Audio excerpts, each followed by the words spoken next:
What's cracking, everybody? Kenzo here, and today I'm going to give you one of the biggest tips that really helped me improve my sourdough baking. Very often with recipes for bread, we're told to leave the dough or the starter to proof at room temperature. The reality is, dependent on geography, time of year, as well as variables within your house, it's near impossible to keep a consistent room temperature. Being able to remove one factor which was inconsistent, which was room temperature, I was better able to test and experiment with recipes to ultimately bake a great loaf of bread. And don't be fooled by products out there. There are, readily made fermentation boxes, but they're hugely expensive. Ultimately, you just need something that helps store heat and really consistently keeps that heat in. Let's run through how I achieved this by building my own do-it-yourself fermentation box. First thing you'll need is a temperature-regulated power control switch. I then used a seedling mat to heat up the box. You'll want to plug in your seedling mat to your temperature-controlled plug. A raised grill so you could place your sourdough starter or dough for your bulk proof to keep it off the mat and away from direct heat.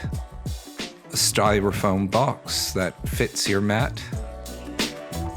First, place the heat mat into the box, followed by the raised grill. Fix the thermometer from the temperature-controlled power bar to the side. I like to put it into the middle to have a happy medium between being too hot at the top and too cool at the bottom. Pretend this is plugged in and set your temperature. I like to set mine to 26 degrees Celsius or 78 degrees Fahrenheit. If you're using styrofoam, carefully cut out a little wedge from the side and you could run your cord out there. This helps ensure that the lid is fully tight and no excess heat is escaping. Now let's do a bit of an experiment. I'm going to feed 2 separate jars of starter, both with the same flour, same temperature water, and same starting point.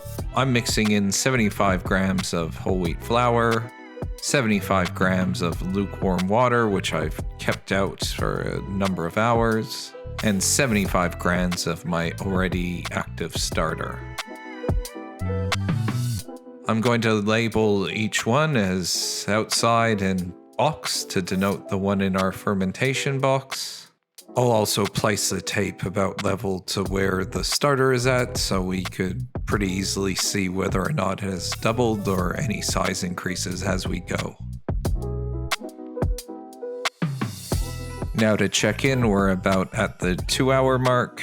As you can see, not a lot of action. It looks like the one in the box is starting to get a little bit of height on it, but not much from the one outside using the ambient quote-unquote room temperature.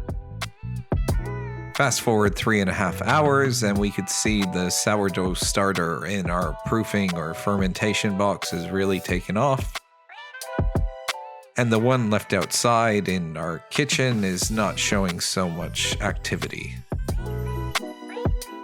Now I'll pop up creepily from behind my counter and show you kind of the results. I'm sure you all expected that the one in the warmer area would raise quicker, but I think what I'm trying to illustrate here is the consistency. I know that when I feed my starter in about 4 hours, I'm good to go. I could plan my day. The same goes for my bulk proof or any proofing really, that basically once I've done it once, I have a repeatable pattern, and it means that other factors I potentially have changed won't be impacted. I could do real experiment. I could really try and improve my baking and really have repeatable great results. And that's about it. I think I'll do a video on making sourdough bread itself, and I'm also considering redoing my pizza dough, as I think I was just starting out with YouTube, and I'm hoping I'm learning a lot and improving my videos.